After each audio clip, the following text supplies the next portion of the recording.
Hi friends, அனைவருக்கும் வணக்கம்.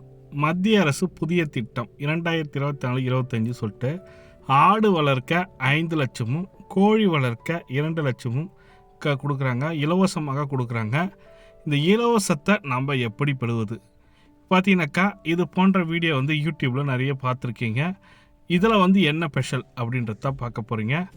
மத்திய அரசாங்கம் பார்த்தீங்கன்னாக்கா, இலவச ஆடு வளர்ப்பு, கோழி வளர்ப்பு, கறவை மாடு வளர்ப்பு, மாடு வளர்ப்பு போன்றவற்றை ஊக்குவித்து வருகின்றன.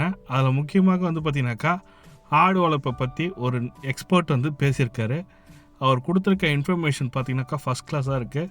அதற்கு முன்னதாக இந்த திட்டத்தின் பயனாளிகள் யார் யார், எப்படி விண்ணப்பிக்க வேண்டும் என்ற முழுமையான பார்க்க போகிறோம். வீடியோ ஸ்கிப் பண்ணாமல் பாருங்கள். வீடியோ ஸ்கிப் பண்ணிங்கன்னா உங்களுக்கு இது புரியாது. வீடியோ பிடிச்சிருந்தா லைக் பண்ணுங்கள், கூடிய சப்ஸ்கிரைப் பண்ணிட்டு பெல் பட்டனை ப்ரெஸ் பண்ணிங்க. வாங்க வீடியோக்குள்ளே போகலாம். வீடியோக்களை பார்க்குறோம். நோக்கம் தெரியுமா அப்படின்றத பார்க்க போகிறோம். திட்டத்தின் நோக்கமானது புறக்கடை கோழி வளர்ப்பு, செம்மறி ஆடு வளர்ப்பு, வெள்ளாடு வளர்ப்பு, பன்றி வளர்ப்பு, தீவனம், தீவன பயிர்கள் சேமிப்பு, மேம்படுத்துதல் போன்றவற்றை தான் செய்வதற்கு தான் இந்த திட்டம் NLM திட்டம்னுவாங்க, நேஷ்னல் லைஃப் ஸ்டாக் ஸ்கீம்னுவாங்க. பயனாளிகள் யாரெல்லாம் வருவாங்கன்னு பார்த்தீங்கன்னா, இந்த திட்டத்தின் கீழ் தனிநபர், சுய உதவிக்குழு, விவசாய உற்பத்தியாளர்கள் போன்றவர்கள் தான் இந்த திட்டத்தின் கீழ் பயன்பெற முடியும். தொழில் முனைவோர் சொந்தமாக குத்தகை எடுக்கப்பட்ட நிலத்தை வைத்து இருக்க வேண்டும் சொல்லி கொடுத்துருக்காங்க.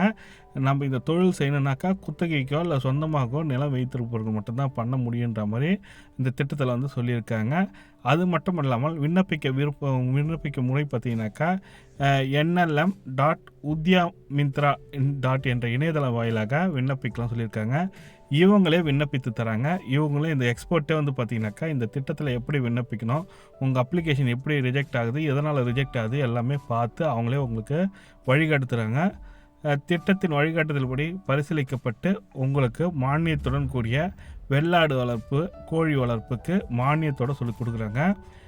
மத்திய அரசால் அங்கீகரிக்கப்பட்ட அனுப்பப்படும் பணியாளர்கள் நிறைவு பெறுவதன் அடிப்படையில் மானியம் 2 தவணைகளாக வரப்படுது. ஒரு மானியம் பார்த்தீங்கன்னாக்கா, உங்களுக்கு மானியம் கொடுக்குறாங்கன்னா 2 தவணையாக கொடுக்குறாங்க. அது எப்படி கொடுக்குறாங்கன்னு பார்க்கலாம். இத்திட்டத்தின் கீழ் கோழி வளர்க்க முனைவோர் 1000 நாட்டுக்கோழி கொண்ட பண்ணை அமைத்து முட்டை உற்பத்தி செய்து, கோழி குஞ்சு பொரிப்பகம் வழி கோழி குஞ்சுகள் உற்பத்தி செய்து 4 வயது வரை வளர்த்த பிறகு மொத்த திட்ட செலவில் மூலதனத்தில் 50% மானியமாக அதிகபட்சமாக 25 லட்சம் வரைக்கும் மானியம் வழங்குறாங்க மத்திய அரசாங்கம். அதுக்கடுத்து பார்த்தீங்கன்னாக்கா, ஆடுகள் அல்லது செம்மறி ஆடுகள் வளர்க்க முனைவோருக்கு 500 பெண் ஆடுகளும் 25 கிடா ஆடுகளும் அலகு அமைத்து மொத்த திட்ட செலவில் மூலதனத்தில் 50% மானியம் அதிகபட்சமாக 50 லட்சம் வரை மானியம் வழங்கப்பட சொல்லியிருக்காங்க. இப்போ நீங்கள் பார்த்தீங்கன்னாக்கா, 100 ஆடு வளர்க்கவும் லோன் கொடுக்குறாங்க, 200 ஆடு வளர்க்கவும் லோன் கொடுக்குறாங்க, 300, 400, 500ன்ற 5 ஸ்டேஜில் கொடுக்குறாங்க லோனு. 500 ஆடு வளர்க்க 1 கோடி ரூபாய் கொடுக்குறாங்க கடன் உதவி. அந்த 1 கோடி ரூபாயில் பார்த்தீங்கன்னாக்கா 50 லட்சம் உங்களுக்கு மானியமாக கிடைக்கும் ஆடு வளர்க்க. இதுதான் திட்டத்தை பற்றி எக்ஸ்பிளைன் பண்ணியிருக்காரு. அவர் கொடுத்துருக்க டீட்டெயிலு, அவர் என்ன சொல்லியிருக்காருன்றதை பார்க்கலாம் வாங்க. ஸ்கீமாக அந்த NLMனு சொல்லிட்டு அதில் டிஸ்ட்ரிக்ட்டுக்கு 1-2 ஆரம்பிக்கிறாங்க.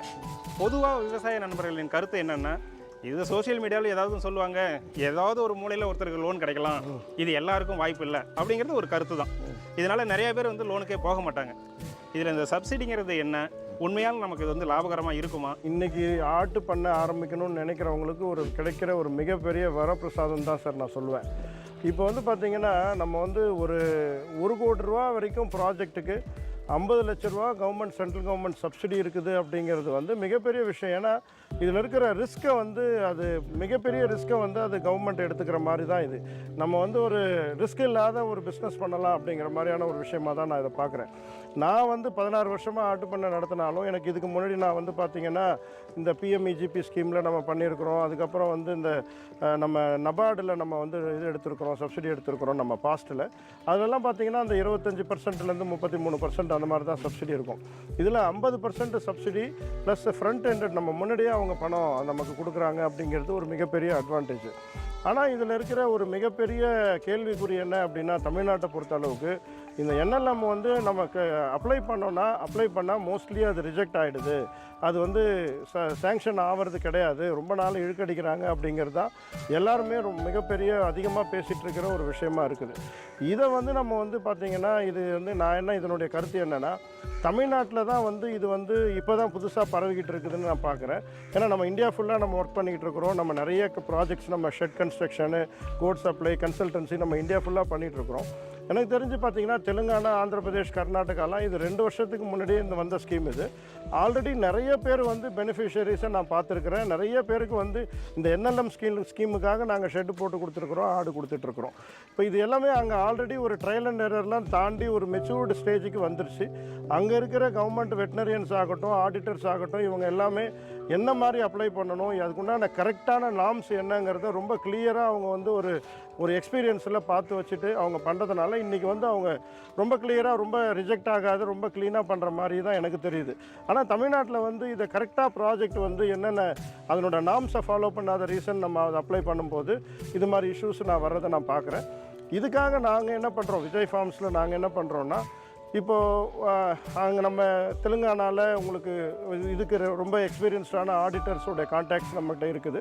அவங்க மூலயமா நம்ம ப்ராஜெக்ட் பண்ணி வாங்கும்போது மோர் தேன் 50 ப்ராஜெக்ட்டுக்கு மேலே சக்ஸஸ்ஃபுல்லாக சேங்ஷன் ஆகி அவங்க போட்டு கொடுத்தது அந்த மாதிரியான பீப்புள் எல்லாம் நம்மக்கிட்ட எக்ஸ்பீரியன்ஸ்டு பீப்புள் டீம் இருக்கிறாங்க.